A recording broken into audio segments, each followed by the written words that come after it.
আসসালামু আলাইকুম সবাইকে। তোমরা যারা এডমিশন দিচ্ছ বা তোমরা অনেকেই দেখা যায় জিজ্ঞাসা করো কি যে এক্সট্রা ইনফো কি আদৌ ভাইয়া সেরকম দরকার।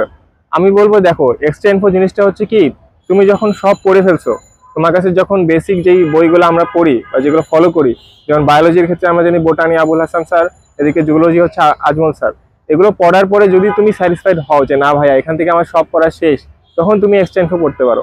এর বাইরে তুমি যদি আগেই ভাবো যে না ভাই এক্সট্রা ইনফো পড়তে হবে, যদি আমার এক্সট্রা কিছু বাদ যায় বা পরীক্ষাতে যদি 1 মার্কে যদি চান্স না পাই, দেখো চান্স পাওয়ার জিনিসটা কিরকম, তুমি যদি সহজ জিনিস ভুল না করো তাহলে তোমার চান্স নিশ্চিত। এটা মনে রাখবা সবসময়, যে কোনো এডমিশন টেস্টে তুমি যদি সহজ জিনিসগুলোই পারো, সহজ বলতে কি যেগুলো তোমার কমন প্রশ্ন, কমন প্রশ্ন সহজ সাথেও অনেকে পারে না কেন, কারণ সবগুলো চ্যাপ্টার সব সাবজেক্ট একসাথে হওয়ার কারণে তারা হচ্ছে গুলাই ফেলে, সহজ জিনিসই গুলাই ফেলে, তখন চান্সটা কিন্তু ওই জন্যই মিস যায়। তার মানে তুমি এক্সট্রা ইনফো পারো কি পারো না, এর চেয়েও বেশি ইম্পর্টেন্ট কথা হচ্ছে যে তুমি বেসিক জিনিসগুলো পারো কিনা। বেসিক জিনিস পারো তার মানে এক্সট্রা ইনফো তোমার পড়ার সেরকম ভাবে দরকার নাই। দরকার নেই কেন বললাম, কারণ এবার কিন্তু অলরেডি তোমাদের এডমিশন টাইমটা অনেক শর্ট হয়ে আসছে। এখন এক্সট্রা ইনফো করতে গেলে তোমাদের মেইন জিনিসগুলো গুলাই যাবে, তখন দেখবে মেইন জিনিসটাতে তোমার ফোকাসটা ভালো মতো না দিতে পারলে ওই কারণে তোমার চান্স নাও হতে পারে।